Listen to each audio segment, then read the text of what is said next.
Hello everyone, I am Dr. Kiranmai. Welcome to the nursing class. Today's topic is calcium phosphorus metabolism, calcitonin and calcium salts.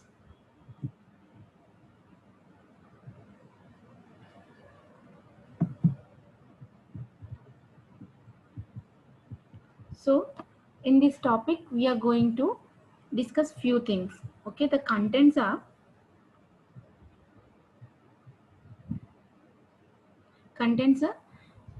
we'll have small introduction, then absorption, distribution, metabolism of both phosphorus and calcium, factors affecting the absorption of both calcium and phosphorus, calcium salts and their uses, phosphorus where we use phosphorus. These are the contents we are going to discuss now. So, introduction. Whatever we take in a food, it is majorly divided into macronutrients and micronutrients. What are the macronutrients? These are required. These are required in huge amounts, like carbohydrates, proteins, lipids. Micronutrients, these are very essential for the body, likewise macronutrients, but their requirement for the body is amount is very less. These are vitamins and minerals. Vitamins are organic compounds, minerals are inorganic compounds. So in the minerals we are having calcium, zinc, phosphorus, potassium, chloride. These are all under minerals. So calcium. As now I told that calcium is an important major inorganic nutrient which is very essential for the body. The source for the calcium is milk products, meat, fish, ragi. It's a flour, ragi. In rice, especially the polished rice, it is very less. So as we South Indians, we take more rice, so it is having less quantity of calcium. So we are more prone to deficiency of calcium. The recommended dietary allowance for the calcium for adults is 1 gram per day. If that is for a pregnant and lactating woman, the requirement will be increased up to 1200. So absorption of this calcium which takes place in intestine. So this calcium in the food which is absorbed from the intestinal villi by calcium binding protein. Vitamin D stimulates this absorption process. In our body, calcium is in amount of 1.2 to 1.4 kgs. In this, 90% will be present in the bone, 1% in the soft tissues, very less, that is 0.1% is present in fluids. So factors which stimulate the absorption, factors which decrease the absorption, what are they? If there is,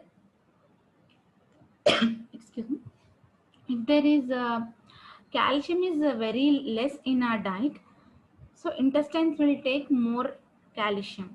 Vitamin D which stimulate the absorption of calcium. Parathyroid hormone which will stimulate the absorption of calcium. Acidic environment which stimulate the absorption of the calcium, which decreases the absorption. If there is a phosphate is excess in our diet, which inhibits the calcium absorption. Oxalate phytates which are present in the vegetables and pulses will decrease the absorption of the calcium. Deficiency of vitamin D and parathyroid, because these two activate. When these are deficient, they'll be decreased absorption of the calcium will be seen. Glucocorticoids nowadays they're prescribed in many conditions. So when these glucocorticoids are taken very long period, they will cause decreased absorption, hypocalcemia. So how this calcium is excreted? Calcium is a small ion which is freely filtered from the renal glomeruli. So total filtered calcium, which in that 90%, 99% is reabsorbed from the proximal convoluted tubule. The 1% of calcium is reabsorbed at distal convoluted tubule in the presence of vitamin D and parathyroid hormone. Alkaline urine, which can precipitate calcium. In tropics, calcium is also excreted in sweat. Normally, calcium is excreted in sweat. So, in tropics, temperature countries like us, we have sweat more when compared to the other countries, so cool countries. So that we lost calcium more than others. That's why the excretion by the sweat is also important.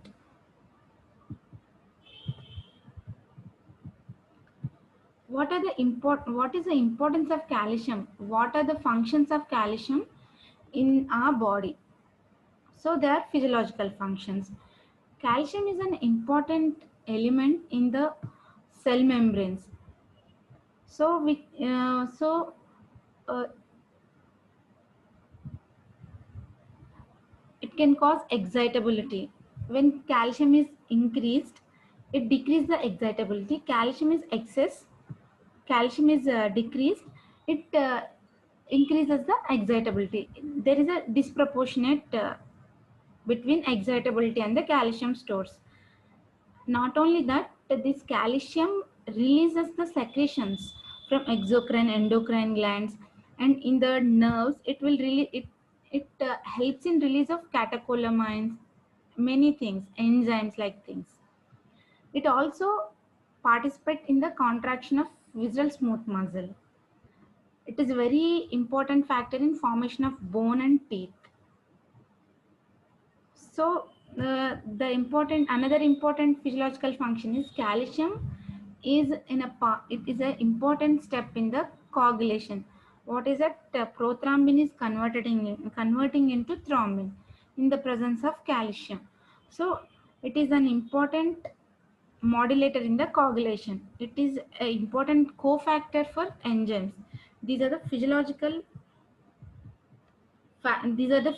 functions of calcium. So the calcium absorption excretion is it is modulated by three hormones. Mm, what are they? Vitamin D, calcitonin, and parathyroid. Vitamin D is a vitamin. Calcitonin, calcitonin it is released by the thyroid gland, which decreases the serum calcium level. So these three things not only affect the calcium but also affect the serum phosphorus levels. First, what they will do, vitamin D, which increases the both serum and calcium and phosphorus serum levels. Calcitonin will decreases the both serum calcium and phosphorus. Parathyroid hormone, which increases the serum calcium, decreases the serum phosphorus. How they are doing? Vitamin D increasing the, we know that it increases the serum calcium, and it is also increases the bone calcium by increasing the absorption and decreasing the excretion of calcium. I already told that calcium stimulates the absorption. So vitamin D increases the absorption and decrease the excretion. That's why it is increasing the both bone and serum calcium levels. Whereas calcitonin, which decrease the serum calcium levels, that is in blood, the calcium level, it decreases the calcium level. What it will do, the calcium is transferred from the blood to the bone. That's why bone calcium is increased. parathormone. What it will do? It will extract the calcium, that is reabsorb the calcium from the bone, and it will give it to the blood, that is serum calcium. So it increases the serum calcium and decreases the bone calcium. These three things, they modulate the serum levels of calcium in the body. So serum calcium levels, if these are the functions of the calcium and the things which regulate the serum calcium levels. When a person is having hypercalcemia, what are the clinical features? If a person is if having hypocalcemia, what are the function? What are the clinical features? So clinical features of hypercalcemia. Hypercalcemia, patient will complain constipation, muscle weakness, polyuria and dehydration, conduction abnormalities, and excessive calcium that is deposited in arteries, cornea, muscle. In hypocalcemia, there will be a defect in teeth formation. So hypoplasia of the teeth is present, especially in children. Nail hair will be atrophied. So these things are the temporary things. If we these are the reversible things. If we supplement calcium, they will be reverted to normal. In hypocalcemia, in severe hypocalcemia, patient may land in tetanus, seizures. That patient will have spasms. These are the clinical features of hypo and hypercalcemia. So if a patient is suffering from hypocalcemia, we will supply calcium salts. So what are the calcium salts? In this box, I have provided the name of the calcium salt in one box, and another box we have the normal dietary allowance is 1 gram. Excuse me. So how much grams of calcium salt is required for production of 1 gram of calcium? The calcium salts are calcium carbonate, calcium phosphate, calcium citrate, calcium glycerophosphate, and calcium gluconate. So 2.54 grams of calcium carbonate is required for production of 1 gram of calcium. Likewise, others also, all up to the glycerophosphate, they're all given as oral doses. Calcium gluconate, it is also used as IV solution.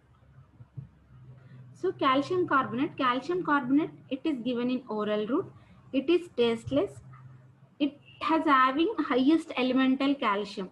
We already in the previous box, it requires only 2.54 grams of calcium carbonate to provide 1 gram of calcium. It is mostly used drug. Calcium carbonate is a mostly used drug. Calcium gluconate, it is used as in IV preparations. 1 gram, it is diluted in 1 gram in 10 ml. 1 to 2 grams IV will be supplied. What are the precautions has to take before prescribing these calcium salts? We have in oral doses, we have to give less than 500 grams, because if we give more than 500, rather than it absorbing, most thing will be wasted through metabolism. Like in elemental calcium, the important thing is supplementation is depend upon, not about the tablet weight. It depends upon how many grams of elemental iron, elemental calcium is present in the salt, is present in the calcium salt. Calcium carbonate is absorbed more in acidic medium, and normally calcium tablets, these are normally prescribed with vitamin D, which stimulates calcium absorption. We need to avoid overdoses. So it should be avoided. What are the therapeutical uses of these calcium salts? These calcium salts are used to prevent or correct the calcium deficiencies in growing child, dietary deficiency, postmenopausal women. So estrogen is also an important factor for bone resorption. So in postmenopausal women, the calcium supplementations are very much important to avoid osteoporosis. We provide calcium in rickets and osteomalacia patients. When patient is diagnosed with parathyroid adenoma, after the removal of parathyroid adenoma, we need to give calcium tablets. Hypocalcemia. In hypocalcemia, the treatment modality is IV calcium gluconate. It should be given very slowly, followed by infusion of 40 ml in 1 liter saline over 4 to 8 hours. This is for hypocalcemia when it is when we are giving calcium gluconate. It is also these calcium salts used in osteoporosis. These calcium salts are used as antacids. It is used in phosphate toxicity because calcium salts, they act as a phosphate binder, so they will be eliminated. It is used in hyperkalemia, hypomagnesemia. Phosphorus. Phosphorus, it is also an important inorganic compound which is very essential for human body. It is absorbed from the diet from small intestine. Vitamin D stimulates its absorption. When diet is rich with the calcium, or patient is on long standing use of aluminum hydroxide, that is antacid, it decreases the phosphorus absorption. Normally phosphorus also, it is freely filtered. It is reabsorbed from the nephron, proximal convoluted tubule, majority 95%. Distribution of the phosphorus, the average in the human body, we have 500 to 600 grams of phosphorus in our body. In that, 75% of phosphorus present in the bones, 25% in the other tissues. What are the physiological functions? Phosphorus is very much essential for formation of bone and teeth along with the calcium, and it takes very important role in phosphorylation. Phosphorylation is an important preliminary step in metabolism of all compounds. It regulates the enzymes, all enzyme transformation, storage. It is an excellent buffer for excretion of H+.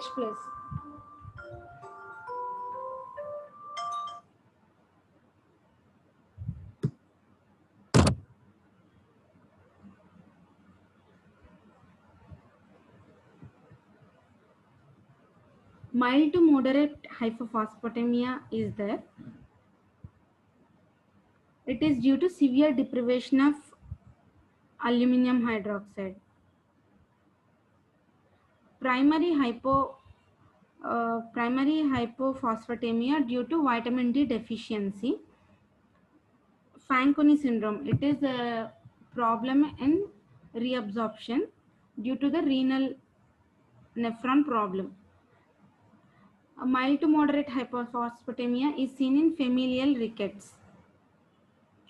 Severe hypophosphatemia, it is present in chronic alcoholism, diabetic ketoacidosis.